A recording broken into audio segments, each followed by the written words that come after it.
आज की वीडियो में आप पढ़ेंगे कक्षा 6 की एनसीईआरटी पृथ्वी हमारा आवास का अध्याय 2 ग्लोब अक्षांश एवं देशांतर। दोस्तों, इस अध्याय के अध्ययन से आप ग्लोब अक्षांश एवं देशांतर के संबंध में आसानी से समझ सकेंगे। तो आइए शुरू करते हैं आज का वीडियो। दोस्तों, पिछले अध्याय का रिव्यू देख लेते हैं। पिछले अध्याय में आप पृथ्वी के आकार के बारे में पढ़ चुके हैं। इसमें हमने ये जाना था कि हमारी पृथ्वी गोलाकार नहीं है, यह उत्तर और दक्षिण ध्रुवों पे थोड़ी चपटी है और मध्य में थोड़ी उभरी हुई है। और आप इसको कल्पना कर सकते हैं कि यह कैसी दिखती है। तो इस संबंध में जानकारी के लिए आपको ग्लोब के बारे में देखना होगा, यानी ग्लोब। ग्लोब दोस्तों क्या होता है? तो ग्लोब पृथ्वी के आकार की एक संरचना होती है और ग्लोब बड़ा भी हो सकता है और छोटा भी हो सकता है। कुछ ग्लोब पॉकेट में रखने योग्य पॉकेट ग्लोब होते हैं और कुछ ग्लोब गुब्बारे जैसे होते हैं जिनमें हवा भरकर उन्हें आसानी से एक दूसरे स्थान पर ले जाया जा सकता है। और ग्लोब स्थिर नहीं होते हैं, इसे उसी प्रकार घुमाया जा सकता है जैसे कुम्हार का पहिया या लट्टू घूमता है। और ग्लोब की सबसे खास बात क्या होती है? तो यहाँ पर दोस्तों ग्लोब में देश, महाद्वीप और महासागरों को उनके सही आकार के अनुपात में दिखाया जाता है। यानी ग्लोब पर जो भी देश, महादेश और महासागरों की आकृतियां होती हैं वो एक अनुपात में दर्शाई जाती हैं ताकि हम आसानी से उन्हें समझ सकें। और साइड में देखिए, ये आपको एक ग्लोब का चित्र भी दिख रहा है।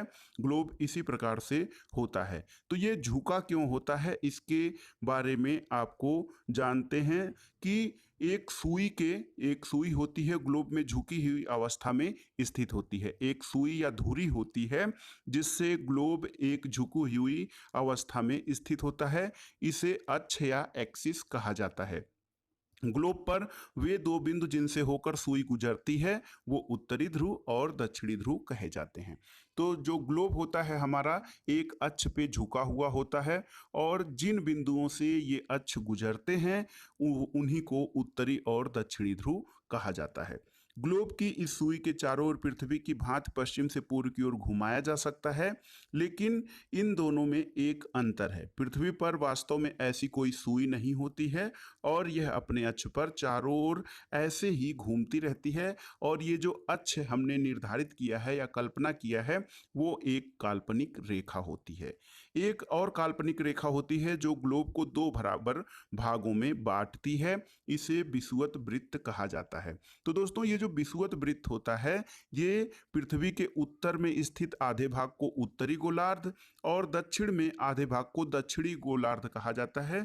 और जो बीच में स्थित रेखा है उसको विषुवत रेखा, विषुवत वृत्त या भूमध्य रेखा कहा जाता है। विषुवत वृत्त जो है दोस्तों वो पृथ्वी पर एक काल्पनिक वृत्त बनाती है और यह पृथ्वी पर विभिन्न स्थानों की स्थिति दर्शाने का सबसे महत्वपूर्ण संदर्भ बिंदु होता है। याद रखिएगा, भूमध्य रेखा या विषुवत वृत्त जो होता है वो पृथ्वी को दो बराबर भागों में उत्तरी और दक्षिणी भाग में बांटती है। उत्तरी भाग को उत्तरी गोलार्ध कहा जाता है और दक्षिण वाले आधे भाग को दक्षिणी गोलार्ध कहा जाता है। विषुवत वृत्त कोई ऐसी रेखा खींची नहीं गई है, यह अध्ययन की सुविधा की दृष्टि से एक काल्पनिक रेखा मानी गई है जो कि संपूर्ण पृथ्वी पे एक काल्पनिक वृत्त बनाती है।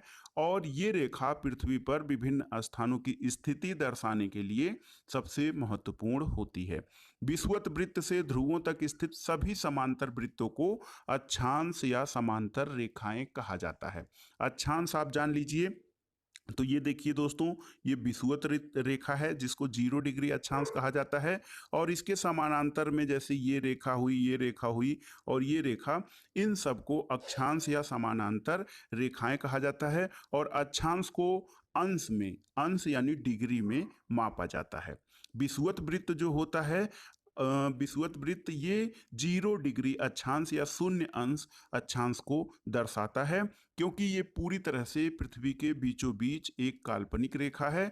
और जो है कि विषुवत वृत्त से दोनों तरफ ध्रुवों के बीच की दूरी के चारों ओर के वृत्त का 1/4 है, अतः इसका माप 360 डिग्री का 1/4 यानी 90 डिग्री होगा। इस प्रकार 90 डिग्री उत्तरी अक्षांश उत्तरी ध्रुव को दर्शाता है और 90 डिग्री दक्षिणी अक्षांश दक्षिण ध्रुव को।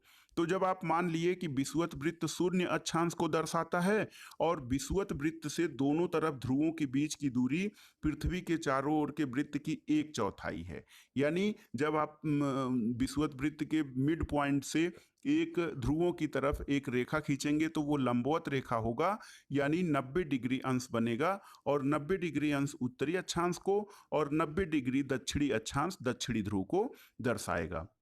तो एक प्रकार से आपने समझ लिया विषुवत वृत्त के उत्तर की ओर सभी समानांतर रेखाएं उत्तरी अक्षांश कही जाती हैं और विषुवत वृत्त के दक्षिण में सभी समानांतर रेखाएं दक्षिणी अक्षांश कही जाती हैं और प्रत्येक अक्षांश के मान के साथ उसकी दिशा भी लिखी जाती है। जैसे जो विषुवत रेखा के उत्तर में होती है उनको उत्तरी अक्षांश या दक्षिण में होती है तो दक्षिणी अक्षांश से व्यक्त किया जाता है। एक उदाहरण देखिए दोस्तों, महाराष्ट्र में चंद्रपुर एवं ब्राजील जो दक्षिण अमेरिका में है, बोलो होरिजेंटो दोनों एक ही अक्षांश यानी 20 डिग्री अंश पर स्थित हैं। जो हमने उदाहरण दिया ये कि महाराष्ट्र में जो चंद्रपुर जगह है और ब्राजील दक्षिण अफ्रीका में बोलो होरिजेंटो दोनों एक ही अक्षांश 20 अंश पर स्थित हैं, लेकिन चंद्रपुर जो है विषुवत वृत्त के 20 डिग्री उत्तर में स्थित है और बोलो होरिजेंटे विषुवत वृत्त के 20 डिग्री दक्षिण में स्थित है। इसलिए हम कह सकते हैं कि महाराष्ट्र का जो चंद्रपुर है वो 20 डिग्री उत्तरी अक्षांश पर और बोलो होरिजेंटे 20 डिग्री दक्षिणी अक्षांश पर स्थित है। अब महत्वपूर्ण अक्षांश कुछ हैं उनके बारे में जान लेते हैं। तो सबसे महत्वपूर्ण अक्षांश तो विषुवत वृत्त है जो कि 0 डिग्री अक्षांश माना जाता है। उत्तरी ध्रुव 90 डिग्री उत्तरी अक्षांश, दक्षिणी ध्रुव 90 डिग्री दक्षिणी अक्षांश माना जाता है। इसके अतिरिक्त 4 महत्वपूर्ण अक्षांश रेखाएं और भी होती हैं, उनके बारे में भी जानना जरूरी है। तो पहला है उत्तरी गोलार्ध में दोस्तों कर्क रेखा होती है जो 23.5 डिग्री उत्तरी अक्षांश पे स्थित होती है। दक्षिणी गोलार्ध 23.5 डिग्री दक्षिणी गोलार्ध पर और विषुवत रेखा के 66.5 डिग्री उत्तर में उत्तरी ध्रुव वृत्त और विषुवत रेखा के 66 डिग्री दक्षिण में दक्षिणी ध्रुव वृत्त होता है। आप ये देखिए, ये आप फिर से चित्र देखिए दोस्तों, इसमें जो कह रहा है उत्तरी गोलार्ध में 23.5 डिग्री उत्तरी पर कर्क रेखा स्थित होती है, ये भी महत्वपूर्ण अक्षांश रेखा है। इसके अलावा 66 डिग्री उत्तरी अक्ष पर उत्तरी शीत कटिबंध या उत्तरी शीतोष्ण कटिबंध स्थित होता है। इसके अलावा दक्षिणी गोलार्ध में 23.5 डिग्री दक्षिणी अक्षांश पर मकर रेखा होती है और ये 66.5 डिग्री दक्षिण में दक्षिणी ध्रुव बिंदु स्थित होता है। अब ये जो दोस्तों ये कटिबंध हैं जो हमने ये जो कर्क रेखा, मकर रेखा और उत्तरी वृत्त रेखा और जो दक्षिणी ध्रुव वृत्त रेखा देखा है, उससे हम पृथ्वी के ताप कटिबंधों का आसानी से मूल्यांकन कर सकते हैं। तो ये ताप कटिबंध क्या होते हैं उनके बारे में जान लेते हैं। तो दोस्तों कर्क रेखा और मकर रेखा जो है उनके बीच सभी अक्षांशों पर सूर्य वर्ष में एक बार दोपहर में सिर के ठीक ऊपर स्थित होता है, चाहे उत्तरी गोलार्ध हो या दक्षिणी गोलार्ध। कर्क रेखा और मकर रेखा इनके बीच में सभी अक्षांशों पर सूर्य एक वर्ष में एक बार दोपहर में सिर के ठीक ऊपर होता है यानी लंबवत होता है। इसलिए इस क्षेत्र में सबसे अधिक ऊष्मा प्राप्त होती है और इसे उष्ण कटिबंध कहा जाता है। कर्क रेखा और मकर रेखा के बाद किसी भी अक्षांश पर दोपहर का सूर्य कभी भी सिर के ऊपर नहीं होता है। ध्रुवों की तरफ सूर्य की किरणें तिरछी होती जाती हैं। इसी प्रकार उत्तरी गोलार्ध में कर्क रेखा और दक्षिणी ध्रुव वृत्त तथा दक्षिणी गोलार्ध में मकर रेखा और दक्षिणी ध्रुव वृत्त के बीच वाले क्षेत्र का तापमान मध्यम रहता है, इसलिए इन्हें शीतोष्ण कटिबंध कहते हैं। तो उष्ण कटिबंध क्या है? कर्क रेखा और मकर रेखा के बीच के अक्षांशों पर सूर्य वर्ष में एक बार दोपहर में सिर के ठीक ऊपर होता है, इसलिए इस क्षेत्र को सबसे अधिक ऊष्मा प्राप्त होती है। ये उष्ण कटिबंध है। और कर्क रेखा और मकर रेखा के बाद ध्रुवों की तरफ किसी भी अक्षांश पर दोपहर का सूर्य सिर के ऊपर नहीं होता है और उसकी किरणें तिरछी होती हैं, तो यहाँ पे सूर्य का अधिक प्रकाश नहीं यानी मध्यम प्रकाश पहुंच पाता है, इसलिए उसे शीतोष्ण कटिबंध कहा जाता है। अब आइए देखते हैं उत्तरी गोलार्ध में उत्तरी ध्रुव वृत्त और दक्षिणी ध्रुव तथा दक्षिणी गोलार्ध में दक्षिणी ध्रुव वृत्त और दक्षिणी ध्रुव के बीच के क्षेत्र में ठंड बहुत अधिक होती है, क्योंकि यहाँ पर सूर्य क्षितिज से ज़्यादा ऊपर नहीं आ पाता है, इसलिए ये शीत कटिबंध कहे जाते हैं।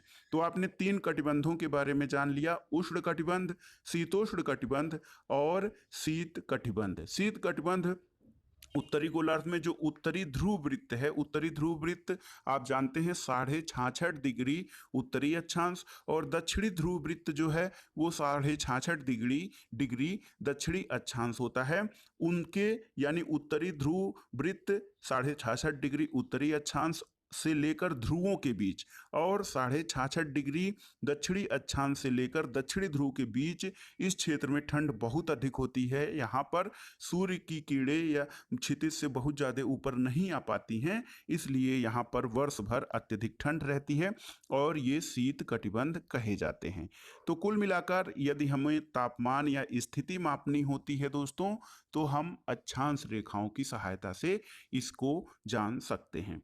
अब आइए देखते हैं देशांतर क्या है। अक्षांश के बारे में आपने जान लिया, अब जानते हैं देशांतर क्या है। तो दोस्तों किसी भी स्थान की स्थिति बताने के लिए उस स्थान के अक्षांश के अतिरिक्त कुछ और जानकारियों की आवश्यकता होती है, जैसे कि प्रशांत महासागर में स्थित टोंगा द्वीप और हिंद महासागर में स्थित मॉरिशस द्वीप एक ही अक्षांश 20 डिग्री दक्षिणी अक्षांश पर स्थित हैं। उनकी सही स्थिति जानने के लिए जानना जरूरी होगा कि उत्तरी ध्रुव को दक्षिणी ध्रुव से जोड़ने वाली संदर्भ रेखा पूरब या पश्चिम की ओर इन स्थानों की दूरी कितनी है। इन संदर्भ रेखाओं को देशांतरी यामोत्तर रेखा कहते हैं और उनके बीच की दूरी को देशांतर के अंशों में मापा जाता है। जो प्रत्येक अंश होता है वह मिनट में तथा मिनट को सेकंड में विभाजित किया जाता है, और देशांतर रेखाएं अर्धवृत्त होती हैं और उनके बीच की दूरी ध्रुवों की तरफ बढ़ने पर घटती जाती है और ध्रुवों पर ये शून्य हो जाती है, जहां सभी देशांतरी यामोत्तर आपस में मिल जाती हैं। तो जैसे देखा जाए तो अक्षांश रेखा जो है वो पृथ्वी के अक्ष के जो है वो समानांतर खींची जाती है, ध्रुवों के समानांतर रूप में खींची जाती है। वहीं जो देशांतर रेखाएं होती हैं वो ध्रुवों से उत्तरी ध्रुव से लेकर दक्षिणी ध्रुव की तरफ बनती हैं और इनमें ध्रुवों की तरफ बढ़ने पर देशांतर रेखाओं की दूरी कम होती जाती है। अक्षांश या समानांतर रेखाएं जो होती हैं उनसे भिन्न सभी देशांतरी या मोत्रों की लंबाई एक बराबर होती है। अक्षांश रेखाएं समानांतर रेखाएं होती हैं, लेकिन जो देशांतरी रेखाएं होती हैं उनकी लंबाई समान होती है, अक्षांश रेखाएं की लंबाई समान नहीं होती है, इसलिए इन्हें सिर्फ मुख्य संख्याओं में व्यक्त करना कठिन था। तब सभी देशों ने निश्चय किया कि ग्रीनविच, जहां पर ब्रिटिश राज की वेधशाला स्थित है, उससे गुजरने वाली यामोत्तर से पूर्व और पश्चिम की ओर गिनती शुरू कर दी जाए। इस यामोत्तर को प्रमुख यामोत्तर या मुख्य यामोत्तर रेखा कहते हैं। इसका मान 0 डिग्री देशांतर होता है और यहाँ से हम 180 डिग्री पूर्व या 180 डिग्री पश्चिम तक गणना करते हैं। प्रमुख यामोत्तर और 180 डिग्री यामोत्तर मिलकर पृथ्वी को 2 समान भागों यानी पूर्वी गोलार्ध और पश्चिमी गोलार्ध में विभक्त करते हैं। जैसा कि आपने अक्षांश के बारे में देखा था, अक्षांश समांतर रेखाएं होती हैं और ये संपूर्ण पृथ्वी को 2 गोलार्धों उत्तरी और दक्षिणी गोलार्ध में बांटती हैं। उसी प्रकार से प्रमुख यामोत्तर या प्रमुख देशांतर रेखा और 180 अंश यामोत्तर मिलकर पृथ्वी को 2 समान भागों यानी पूर्वी गोलार्ध और पश्चिमी गोलार्ध में बांटते हैं। इसलिए किसी स्थान के देशांतर के आगे पूर्व और पूर्व तथा पश्चिम के लिए पश्चिम का प्रयोग किया जाता है। और दोस्तों ये बहुत महत्वपूर्ण होगा आपके लिए जानना कि 180 डिग्री पूर्व और 180 डिग्री पश्चिमी यामोत्तर रेखा एक ही बिंदु पर या एक ही रेखा पर स्थित हैं। अब ग्लोब पर अक्षांश रेखाओं और देशांतरी यामोत्तर रेखाओं के द्वारा बनी गई एक ग्रिड को देखते हैं। तो जब हम इस ग्रिड को देखते हैं तो किसी स्थान के अक्षांश एवं देशांतर की सही जानकारी हो तो ग्लोब पर आप उस स्थान का पता आसानी से लगा सकते हैं। उदाहरण के लिए दोस्तों, असम में धुबरी जो है वो 26 डिग्री उत्तरी अक्षांश और 90 डिग्री पूर्वी देशांतर पर स्थित है। अब हम उस बिंदु को देखें जहां ये दोनों रेखाएं एक दूसरे को काटती हैं, तो यह बिंदु धुबरी की सही स्थिति को दर्शाएगा। इसको समझने के लिए कागज पर समान दूरी वाली क्षैतिज और ऊर्ध्वाधर रेखाएं खींचकर आप इनको आसानी से समझ सकते हैं। अब आइए जानते हैं दोस्तों, ये जो हमारा देशांतर होता है ये समय को किस प्रकार से निर्धारित करता है। तो देशांतर से हम समय का ज्ञान कर सकते हैं। समय को मापने का सबसे अच्छा साधन जो है वो पृथ्वी है, चंद्रमा और ग्रहों की गति है। सूर्य, पृथ्वी, चंद्रमा और ग्रहों की गति के आधार पर हम देशांतर और समय को ज्ञात कर सकते हैं। सूर्योदय और सूर्यास्त प्रतिदिन होता है, इसलिए स्वाभाविक है कि पूरे विश्व में समय के निर्धारण का सबसे अच्छा साधन है। स्थानीय समय का अनुमान सूर्य के द्वारा बनने वाली परछाई से लगाया जाता है, जो दोपहर में सबसे छोटी और सूर्योदय और सूर्यास्त के समय सबसे लंबी होती है। ग्रीनविच या प्रधान यामोत्तर रेखा पर स्थित प्रमुख यामोत्तर सूर्य जिस समय आकाश के सबसे ऊंचे बिंदु पर होता है, उस समय यामोत्तर पर स्थित सभी स्थानों पर दोपहर होता है। चूंकि पृथ्वी पश्चिम से पूर्व की ओर चक्कर लगाती है, अतः वो स्थान ग्रीनविच के पूर्व में होते हैं। उनका समय ग्रीनविच समय से आगे होगा तथा जो पश्चिम में है उनका समय पीछे होगा। समझिए दोस्तों, जो ग्रीनविच मीन टाइम है उसका अर्थात उसका अर्थ ऐसे लगाया जा सकता है, उसके पूर्व और पश्चिम में आप उसका निर्धारण कर सकते हैं। पृथ्वी पश्चिम से पूरब की ओर चक्कर लगाती है, वे स्थान जो ग्रीनविच के पूरब में होते हैं उनका समय ग्रीनविच से आगे होता है, और जो स्थान पश्चिम में होते हैं उनका समय ग्रीनविच से पीछे होते हैं। समय के अंतर की दर की गणना कुछ एक विधि है उससे की जा सकती है। जैसे एक गणना करिए, पृथ्वी लगभग 24 घंटे पे अपने अक्ष पर 360 डिग्री घूम जाती है, अर्थात एक घंटे में वह 15 अंश घूमती है और 4 मिनट में 1 अंश घूमती है। इस प्रकार जब ग्रीनविच पर दोपहर के 12 बजते हैं तब ग्रीनविच से 15 डिग्री पूर्व में समय होगा 15 गुणे 4 यानी 60 मिनट, अर्थात ग्रीनविच के समय से 1 घंटा आगे। पूरब में जो समय होगा वो ग्रीनविच के समय से 1 घंटा आगे होगा और जहां दोपहर का 1 बजा होगा, लेकिन ग्रीनविच से 15 डिग्री पश्चिम का समय ग्रीनविच से 1 घंटा पीछे होगा, वहां सुबह के 11 बज रहे होंगे। इस प्रकार जब ग्रीनविच पर या प्रधान यामोत्तर रेखा पर दोपहर के 12 बजते हैं उस समय 180 डिग्री देशांतर पर मध्य रात्रि के 12 बजे होते हैं। तो किसी भी स्थान पर जब सूर्य आकाश में अपने उच्चतम बिंदु पर होता है, दोपहर में उस समय घड़ी में 12 बजते हैं। इसी प्रकार घड़ी के द्वारा दिखाया गया समय उस स्थान का स्थानीय मान होता है। और आप ये भी जान सकते हैं कि दिए गए देशांतरी यामोत्तर पर सभी स्थानों का स्थानीय मान समान होता है।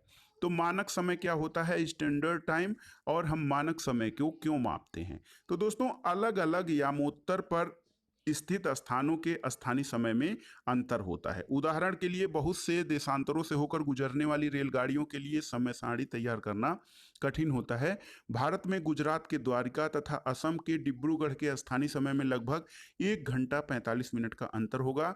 इसलिए ये आवश्यक होता है देश के मध्य भाग से होकर गुजरने वाले किसी यामोत्तर के स्थानीय समय को देश का मानक समय माना जाए। तो किसी एक देश में एक मानक समय माना जाता है, इस यामोत्तर रेखा के स्थानीय समय को पूरे देश का मानक समय मान लिया जाता है। भारत में 82.5 डिग्री पूर्वी, ये देखिए 82.5 डिग्री पूर्वी जो देशांतर रेखा है उसको मानक यामोत्तर माना गया है। इस यामोत्तर को स्थानीय समय को पूरे देश का मानक समय माना जाता है। इसे भारतीय मानक समय के नाम से भी जाना जाता है। 82.5 डिग्री पूर्वी देशांतर को भारत में मानक यामोत्तर माना गया है और इसी पे जो समय होता है उसको भारत का मानक समय माना जाता है। भोपाल के निकट एक छोटे से नगर में कबीर रहता है। वह अपने मित्र आलोक से कहता है कि वे लोग आज रात्र में नहीं सो पाएंगे। भारत और इंग्लैंड के बीच एक क्रिकेट मैच लंदन में 2 बजे अपराह्न में शुरू होगा, अर्थात भारत के समय अनुसार मैच शाम के 7:30 बजे शुरू होगा और देर रात में समाप्त होगा। क्या आप जानते हैं कि भारत और इंग्लैंड के बीच समय में क्या अंतर है? तो देखिए, भारत ग्रीनविच के पूर्व में 82.5 डिग्री पूर्व में स्थित है। भारत ग्रीनविच के पूर्व 82.5 डिग्री पूर्व में स्थित है। यहाँ का समय ग्रीनविच से 5 घंटा 30 मिनट आगे है। जो भारत है, यहाँ का समय हमारे ग्रीनविच से दोस्तों 5 घंटा यानी 5.5 घंटे आगे होता है। इसलिए जब लंदन में दोपहर के 2 बजते हैं तो उस समय भारत में 5.5 घंटा और जोड़ लीजिए, 7:30 बजे होंगे। कुछ देशों का दोस्तों देशांतरी विस्तार बहुत अधिक होता है। वहाँ पर कई देशांतर गुजरते हैं, जिसके कारण वहाँ एक से अधिक मानक समय अपनाए जाते हैं। जैसे कि आप जान सकते हैं, रूस में 11 मानक समय अपनाए गए हैं, क्योंकि पृथ्वी जो है 1 घंटे वाले 24 समय क्षेत्रों में बांटा गया है और प्रत्येक समय क्षेत्र 15 डिग्री देशांतर तक के क्षेत्र को घेरता है। इसलिए कुछ देशों में दूरी के हिसाब से कई मानक समयों को अपनाया गया है। जैसे भारत में ही अगर जो माना जाए तो सर्वाधिक पूर्वी बिंदु और सर्वाधिक पश्चिमी बिंदु में 1.5 से 2 घंटे का अंतर पाया जाता है, लेकिन बीच में 82.5 डिग्री पूर्वी देशांतर को एक मानक समय मान लिया गया है। तो दोस्तों, ये था आज का चैप्टर। इसमें आपने ग्लोब के बारे में पढ़ा, ग्लोब क्या होता है, अक्षांश क्या है, देशांतर क्या है। इसके अलावा अक्षांशों के संबंध में आपने जाना कि उत्तरी अक्षांश क्या है, दक्षिणी अक्षांश क्या है, उत्तरी ध्रुव क्या होता है, दक्षिणी ध्रुव क्या होता है। इसके अलावा उष्ण कटिबंध, शीतोष्ण कटिबंध और शीत कटिबंध के बारे में आपने जाना। फिर देशांतर रेखाओं के अध्ययन से आपने जाना कि किसी भी स्थान का मानक समय कैसे निर्धारित होता है। तो ये था आज का वीडियो। वीडियो आपको कैसा लगा हमें कमेंट बॉक्स में ज़रूर बताइएगा। वीडियो को लाइक करें, शेयर करें और इस चैनल